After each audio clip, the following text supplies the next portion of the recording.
Bienvenidos a mi canal, somos Santiago de León Audio, un grupo de artesanos dedicados al sonido de alta fidelidad, y esta es la cuarta parte de la restauración del amplificador Sansui AU666.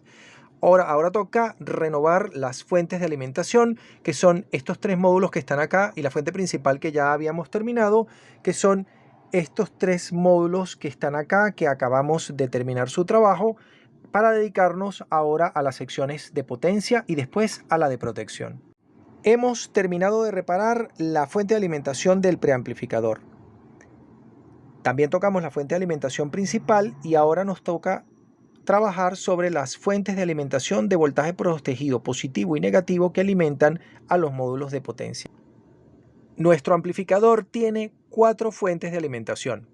La primera fuente de alimentación está formada por el propio transformador, el puente rectificador de 4 diodos y los 2 capacitores grandes, originalmente de 3300 micros que cambiamos por 15000, que alimentan a los módulos de potencia. Pero tenemos 3 fuentes más. Esta fuente, la tarjeta 1268, que alimenta el pre, que ya arreglamos, y 2 tarjetas adicionales. Esta produce el voltaje protegido positivo para los drivers de los módulos de potencia, y esta produce el voltaje protegido negativo también para los dos módulos de potencia. ¿Por qué protegido? Porque el voltaje que está acá cae cada vez que el amplificador quiere entregar potencia, pero este voltaje debe sostenerse todo el tiempo para que la etapa driver funcione correctamente. Acá tenemos las etapas, esas tarjetas, esas fuentes de alimentación. Esta es la fuente de alimentación que da el voltaje negativo y esta es la fuente de alimentación que da el voltaje positivo para los dos módulos de potencia. Originalmente tenían estos capacitores de 100 microfaradios por 50 voltios y se hacían con un transistor. Ya vamos a ver el esquemático porque tiene algo malo.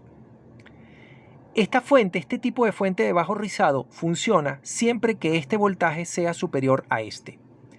Pero este voltaje se va a caer, porque esto no es una fuente regulada, cada vez que el amplificador tenga que entregar corriente. Un golpe de batería, un golpe del bajo, que pegue el grito el cantante, cualquier cosa de esas va a hacer que este voltaje se caiga.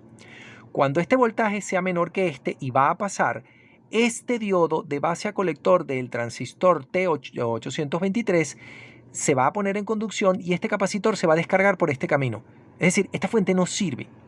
La manera en la que sirve es que sustituyamos a este transistor por un diodo, y eso es justamente lo que he hecho.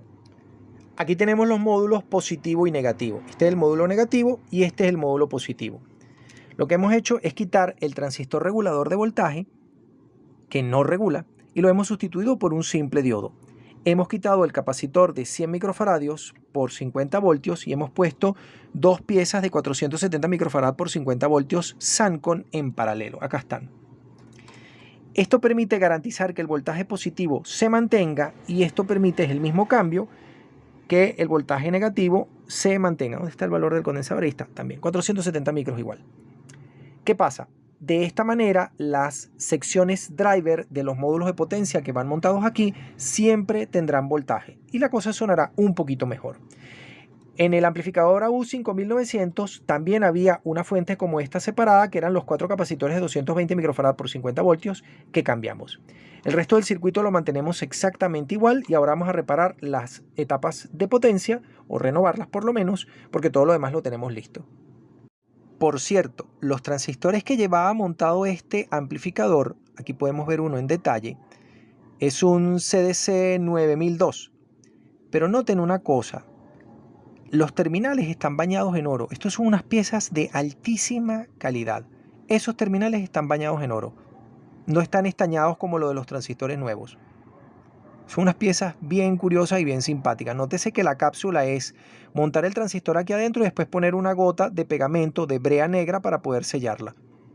CDC 9000. Esto ya no tiene equivalente hoy en día. Vaya usted a saber cuáles eran las características de este transistor en su oportunidad. Cuando el fabricante quiere que su amplificador tenga un sonido especial en el registro grave, que tenga unos bajos grandes, poderosos, dramáticos, contundentes, nítidos, bonitos, pone un transformador gordo en corriente, es decir, con más corriente de la mínima indispensable para mover 8 ohmios, y lo acompaña con un par de buenos capacitores. Yo dije que estos capacitores eran Nippon Chemicon porque son negros. Verán, los condensadores Elna suelen ser grises y los condensadores Nippon Chemicon de esta época solían ser negros. Bueno, pues sucede que me equivoqué porque estos condensadores son ELNA a pesar de ser negros. Mírenlos. ELNA, 50 voltios, 15.000 microfaradios. El punto negativo está marcado con un punto negro. ¿Por qué se ponen condensadores de 15.000 microfaradios? Porque el fabricante quiere que este amplificador tenga contundencia, tenga unos bajos destacados. Nosotros vamos a lograr unos bajos destacados poniendo un condensador un poco más grande que el original en el amplificador que estamos arreglando.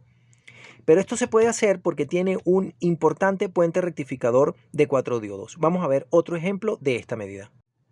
Esta es la etapa de potencia Pioneer modelo SPEC 4 de 1976. En el amplificador más grande de esta serie, el Pioneer SA9900, para entregar 110 vatios por canal, se montaron dos condensadores de 22.000 microfaradios. Si esto fuese un amplificador integrado o un power moderno, el fabricante también hubiera hecho lo mismo. Hubiera puesto dos condensadores de 18.000, 20.000 o 22.000 microfaradios y hasta allí. Pero Pioneer quería que este equipo en particular tuviera un sonido importante, tuviera unos bajos profundos, contundentes y dramáticos. Y eso se logra con tres medidas. La primera es poner un transformador que tenga corriente de sobra, un puente rectificador grueso y un banco de capacitores separados por canal, como por ejemplo en el amplificador integrado Sansui AU9500 de 1972, que tiene un solo transformador, pero 4 capacitores por separado, como yo he mostrado en videos anteriores. En este caso hemos ido más allá. El fabricante ha querido una construcción doble monofónica. Entonces podemos ver que, por ejemplo, el disipador de calor es separado por canal. No es un solo disipador para los dos canales como pasa en el integrado Pioneer SA9900 y SA9500 que vimos antes. La otra cosa es que tiene dos transformadores por separado, dos transformadores acorazados y blindados, uno por canal, para que la construcción sea doble monofónica. Nótese que el equipo es simétrico respecto del eje.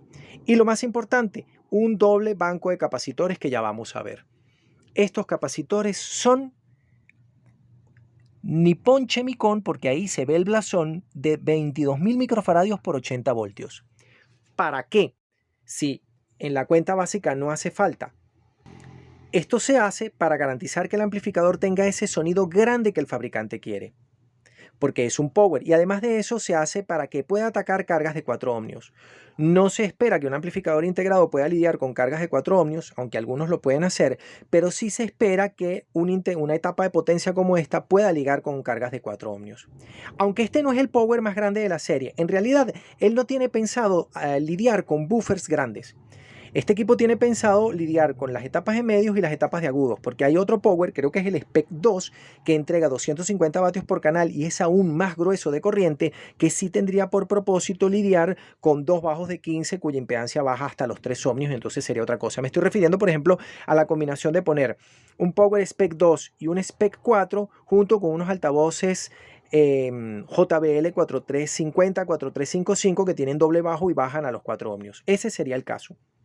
Pero bueno, esta medida es la que vamos a implementar nosotros en el pequeño Sansui 666 que estamos reparando. Esta es la tarjeta controladora del módulo de potencia del amplificador Sansui AU666. Como podemos ver, es una tarjeta que incluye todas las etapas de control, al igual que las utilizadas en el Sansui AU999 que vimos en un video anterior, en los Sansui AU8500 y 9500 que habíamos visto antes. Curiosamente, esta tarjeta, al igual que sus hermanas, es una pieza de 14 pines que va montada en un conector como el de las tarjetas de expansión ISA, el bus ISA 100 o el bus ISA de 8 y 16 bits de las viejas computadoras IBM PC. Este módulo de potencia no está completo, sino que le faltan los transistores justamente de potencia que se montan en este disipador de calor. Nótese que la construcción es de lo mejor, es una construcción un poco doble monofónica, es decir, hay disipadores de calor separados para cada canal con sus transistores de potencia. Ahora, volviendo al módulo, vamos a distinguir algunas piezas y partes que lo forman. Veamos. Este módulo está montado en una tarjeta de 14 pines y es básicamente idéntico al módulo de control del Sansui AU999. La entrada de señal se hace con un capacitor de poliéster metalizado, cosa que me parece que está muy bien. Es un condensador de 1 microfaradio por 50 voltios. tiene dos pares diferenciales. El primer par diferencial está formado por estos transistores en cápsula TO54 y son unos transistores NEC 2SA640 que vamos a sustituir por piezas nuevas. Pero el segundo par de transistores es más interesante porque son los transistores de la cápsula vieja. En esta cápsula venían los transistores del Sansui AU999 y 777. Con la diferencia de que en los amplificadores Sansui AU777, 555, 222, el 6500 y 7500, el módulo de potencia o la tarjeta controladora no es monofónica, sino que es una tarjeta más grande con la operación de los dos canales. Pero lo más interesante de esta tarjeta son estos transistores que están acá. Estos son unos transistores, no sé cómo se llama esta cápsula, pero están montados en sus pequeños disipadores de calor. Quiere decir que los drivers de este amplificador son calientes. Y vamos a modificar un poco el circuito para sacar punta de este detalle porque lo podemos hacer sonar muy bien. Aquí podemos ver los diodos que hacen la polarización del offset 0 y el potenciómetro que lo ajusta. Entonces, este potenciómetro ajusta los 0 voltios y este potenciómetro ajusta la corriente de reposo que depende del térmico, que en este caso es este transistor. Este transistor va montado en esta base. Esta base está en contacto térmico y eléctrico con el disipador de calor y aquí lo podemos ver con claridad. Esta base transmite el calor de aquí a este transistor que opera como sensor térmico para garantizar que la corriente de reposo sea independiente de la temperatura. Y aquí está lo que yo les decía, aunque esta tarjeta no la vamos a ver ahorita, pero ya la vimos en el 777, que en esta arquitectura, con este concepto de diseño de los primeros amplificadores de Sansui, todos los pasos de señal se hacen con capacitores de poliéster metalizado y eso mejora la calidad de sonido del equipo. Acá tenemos parcialmente el esquemático de la etapa de potencia del 666. Aquí está el acople de entrada de señal, aquí está la polarización del offset, aquí está el primer par diferencial, acá está el segundo par diferencial, acá está el ajuste de la corriente de polarización. Este transistor T809 es este transistor que se monta en el disipador de calor para que se caliente junto con él y haga la retroalimentación térmica. Luego tenemos los transistores driver T811 y T813 que en nuestra tarjeta son estos transistores que están montados aquí en una interesante cápsula metálica. Son el 2SA537 y el 2SC, vaya usted a saber qué, porque no lo puedo leer. Y finalmente, estos transistores T816 y T818 complementarios son los transistores de potencia que en la vida real son estos transistores que están acá. ¿Ok? Son unos transistores de potencia en cápsula TO3, en cápsula metálica TO3 con su base y con todo. Ya verifiqué si los transistores estaban buenos y afortunadamente lo están, porque siempre un cambio de transistores requiere tocar un poco el circuito para devolverle al amplificador la calidad de sonido que originalmente tenía, o por lo menos evitar que suene feo. A este circuito hay poco que cambiarle. Vamos a hacer que estos transistores tengan una resistencia más y un punto de ataque de baja impedancia para los transistores de potencia.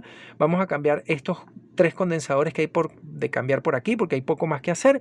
Y el resto de los transistores lo vamos a dejar igual porque están en buen estado afortunadamente. Son piezas de primera y no necesitarán sustitución. Vale destacar que este diseño de Sansui con un doble diferencial, vamos a apuntarlo.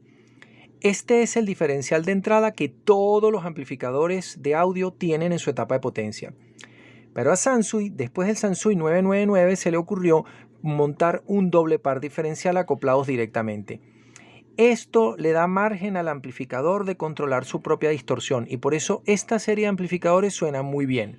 Esta fórmula se repetiría en los Sansui de la siguiente generación, que son el 6500, el 7500, pero en particular en el 8500 y en el 9500.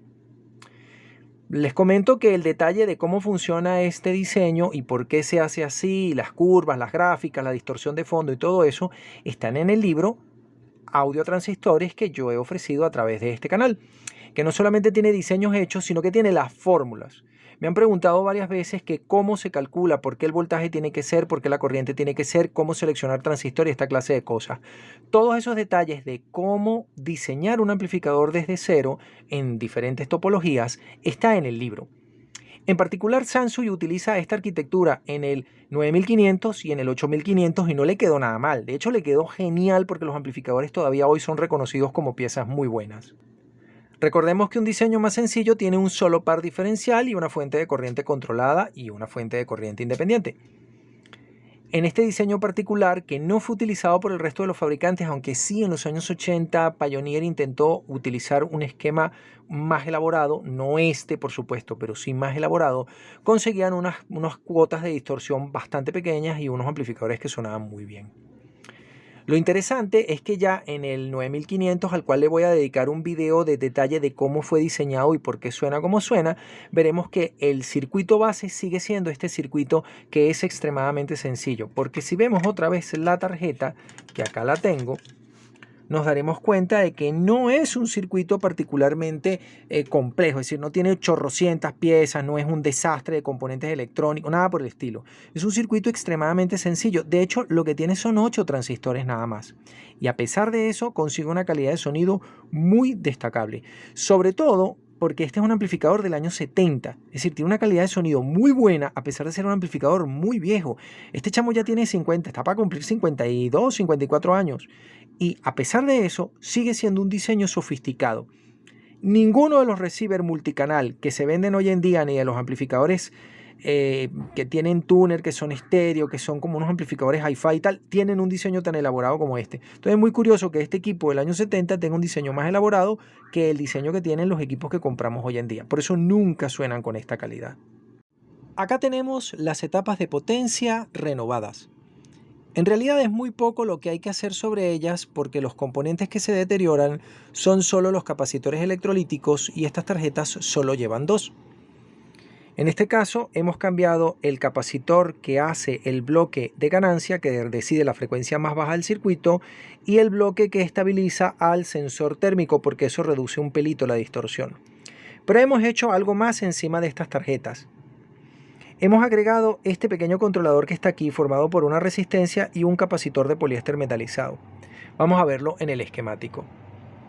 Hemos agregado una resistencia entre los emisores de los transistores driver para que trabajen con un poquito más de corriente y tengan margen para controlar mejor los transistores de salida, y hemos agregado en paralelo con esta malla nueva un capacitor de poliéster metalizado que hace que la impedancia con la que atacan estos transistores Q811 y Q813 a los transistores de salida sea menor.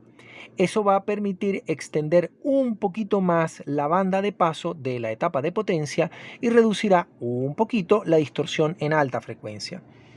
Esto se puede hacer en este circuito porque estos transistores habían sido montados originalmente en disipadores de calor, con lo cual pueden disipar un poquito de potencia, estimo yo, por el tamaño de los disipadores, algo así como 1,5 vatios o 2 vatios. De tal forma de que la corriente adicional que va a llevar esta resistencia y la impedancia rebajada no van a alterar el punto de polarización del circuito, pero van a hacer que la distorsión armónica producida por estas etapas de control sea ligeramente menor. Esta es la sección de preamplificación del Sansui AU666. A pesar de ser un circuito sencillo, es la etapa más compleja de este amplificador integrado y es la que decide en buena parte la calidad de sonido que vamos a terminar consiguiendo. Está formada por un bloque ganador de tensión y un bloque de retroalimentación negativa, y aquí podemos ver los 3 potenciómetros para los bajos, para los medios y para los agudos. Aquí hay un filtro subsónico que vamos a tratar después, que lo vamos a desconectar, y podemos ver que tiene 3 transistores que vamos a tener que cambiar porque ya están envejecidos y son Matsushita, y los capacitores de acople y de desacople que tendrán que ser nuevos para que tengamos el menor ruido posible. Después hablaremos de la sección fono, que también es interesante, muy sencilla pero interesante.